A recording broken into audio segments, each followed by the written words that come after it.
Olá, hoje eu quero falar para vocês sobre o impacto das decisões acertadas que nós fazemos. E muitas vezes, para nós acertarmos nas nossas decisões, nas nossas escolhas, nós vamos ter que calar as nossas emoções. A gente vai ter que botar a nossa emoção no bolso para que a gente saiba esperar, silenciar, falar uma palavra de encorajamento ou de uma palavra pacificadora, mesmo quando a gente estiver com razão. E eu vou usar uma passagem aqui em 2 Reis 6 para falar sobre isso, de número 8 até o 23. Aqui fala sobre uma situação que o profeta Elias passou, uma situação de risco, de guerra, onde ele estava com Geazi, que era um rapaz que acompanhava ele, e tem vários aprendizados aqui. Teve uma determinada situação, um momento, onde Geazi estava desesperado e Eliseu, tranquilaço, dizia para ele: não temas, porque mais são os que estão conosco do que os que estão com eles. E ele fez uma oração para que Deus abrisse os olhos de Geazi. E isso é muito interessante porque às vezes o medo, o pânico toma conta da gente e a gente tem uma percepção de perigo, de risco, de ameaça muito maior do que existe, ou um perigo, um risco, uma ameaça que nem existe, que é o nosso medo que está criando uma fantasia e potencializando uma situação. Então, Eliseu estava tranquilo, Eliseu sabia que eles estavam protegidos e Geazi não tinha capacidade de enxergar tudo isso. E muitas vezes a gente vai precisar que Deus nos dê esse discernimento, essa clareza. Quantas vezes, quantas situações na nossa vida que a gente fala assim: meu Deus, pra que eu fiquei naquele pânico? Pra que eu dei aquele chilique? Por que eu fiquei daquele jeito? Não tinha nada daquilo que eu tava pensando. E aqui tem um outro aprendizado também, quando no decorrer da situação, tô fazendo um grande resumo, né? O rei de Israel, que ouvia o que o profeta Elias falava, né? O Elias tinha bastante influência sobre o rei, era comum nessa época os profetas influenciarem os reis que eram tementes a Deus, e o rei de Israel teve a possibilidade de ferir esses homens e o Elias orientou que não. Ele perguntou para Elias se era para ferir e Elias falou não. E muito pelo contrário, não fez com que eles se tornassem prisioneiros, nem foram feridos, e ao contrário, deram a eles pão, água, comida,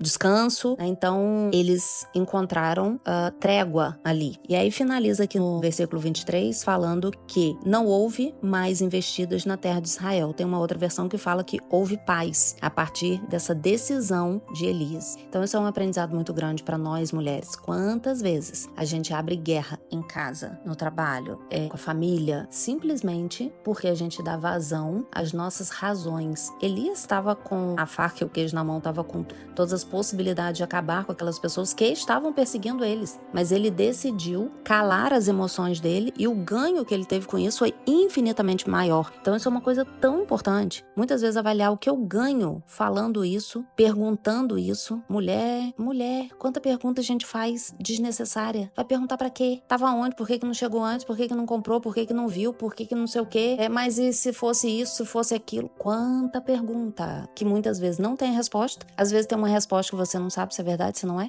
Você faz a pergunta, recebe a resposta, gera um conflito e você continua em dúvida. Ou seja, o seu intuito inicial, que era saber a resposta, não se concretizou. A única coisa que gerou foi uma falta de paz. Não sejamos bélicas, por mais que a gente tenha razão, que a gente esteja cansada, que a gente esteja sobrecarregada. E é muito importante que a gente vá tirando da nossa mente esse alimento informativo de compartilhar situações que aconteceram, repetidas, e contar para uma amiga, contar para irmã, contar para cunhada, contar para filho, e ficar: porque eu já tô cansada, porque eu não aguento mais isso, porque toda vez é a mesma coisa, porque é sempre assim, porque pipi. Isso reforça na sua mente de que toda nova situação vai ser uma repetição da situação anterior. Então, você pega a emoção de uma situação que aconteceu semana passada, mês passado, ano passado, 10 anos atrás, e traz para a situação que aconteceu hoje, independente de ser o mesmo cenário ou não. Pode parecer o mesmo cenário, mas não necessariamente é. E mesmo que seja, o desenrolar daquilo dali pode ser completamente diferente, dependendo da forma como a gente conduz. Tem uma coisa bobinha que fala assim: se você bate na mesma tecla, você ouve o mesmo som. Ou seja, se alguém faz uma coisa com você e você reage da mesma forma de sempre, o resultado vai ser sempre igual. Sempre igual. Agora, se uma pessoa faz uma coisa com você, você reage de uma forma diferente, fatalmente o resultado vai ser diferente. Nem que o contexto não seja diferente, mas o significado daquele resultado para você vai ser diferente. E isso isso já basta. E aí aqui, uma passagem que complementa essa finalização aqui da paz, a partir da decisão de Elias, é em Romanos 12, 20 e 21, que fala o seguinte, no 19, na verdade, fala, não vos vingueis a vós mesmos, amados, mas dai lugar à ira, porque está escrito, dai lugar à ira. Dai lugar, imagina a ira sentado numa cadeira e Deus manda a gente falar, levanta, por favor, aí não é seu lugar, eu vou dar o seu lugar para outra coisa, então dai lugar à ira, porque está escrito, a mim me pertence a vingança, eu é que retribuirei, diz o Senhor. Pelo contrário, se o teu inimigo tiver fome, dá-lhe de comer, se tiver sede, dá-lhe de beber, porque fazendo isso, amontoarás brasas vivas sobre a sua cabeça. Não te deixes vencer do mal, mas vence o mal com o bem. Meu Deus, vence o mal com o bem. Isso é em pequenas situações. Às vezes você chega num lugar onde você vai ser recebido, num estabelecimento comercial, numa repartição pública, né, que é muito comum isso. Nem tô falando de uma forma pejorativa, eu trabalho num lugar público, mas é comum de acontecer. A pessoa às vezes é grossa, é indiferente, é seca, é bruta, e é natural que a gente responda da mesma forma. E aquilo dali fica conflitante, fica ruim pra você, fica ruim pra pessoa. É uma repetição de acontecimentos porque aquela situação ríspida já se tornou o padrão. Agora, quando você quebra o mal com o bem, a pessoa tá mal-humorada, não te dá um bom dia, te responde de forma grosseira e você abre um sorriso, você pergunta o nome da pessoa. Eu adoro fazer isso. A pessoa tá mal-humorada, eu boto a mão no ombro e falo assim, qual é o seu nome? Dou um sorriso. A pessoa já fica constrangida, ela já se quebra ali. E aí você começa a sorrir mais ainda, você começa a falar com mais gentileza, você começa a entregar mais carinho na sua voz, mais acolhimento e não tem como você não destruir a situação. E, obviamente, a gente precisa aplicar em primeiro lugar e maciçamente como um objetivo a ser perseguido dentro da nossa casa, com os nossos filhos, com o marido, com a funcionária da casa, com amigos mais próximos, com irmãos, enfim, com as pessoas que a gente mais convive. Não faz nenhum sentido a gente ser gentil, fofo, educado, prestativo para quem é de fora e não fazer isso primeiro com quem é de dentro. Porque quando você faz isso com as pessoas de fora e não faz com as pessoas de dentro, você não é uma mulher boazinha. Eu sou tão boazinha, sou tão prestativa, eu gosto de ajudar. Não. Isso mostra o seu ego, a sua necessidade de valorização pelas pessoas, das pessoas falarem que você é boa, que você é legal, que você ajuda, que você é isso. Porque se você não faz isso dentro da sua casa, não é algo que parte de você de forma genuína, e sim uma necessidade de alimentar o seu ego, a sua autoestima, a sua baixa capacidade de enxergar o seu valor e sentir necessidade de valorização das outras pessoas. E as pessoas de dentro da sua casa, que você já sabe que ama, que já conhece seus defeitos, que você na sua cabeça não tem a obrigação de ser fofa, você não tá nem aí. Então, vamos aprender a aplicar isso. Dai lugar à ira. Tira a ira do lugar e bota o amor, a calma, mesmo que você não esteja se sentindo calma, engole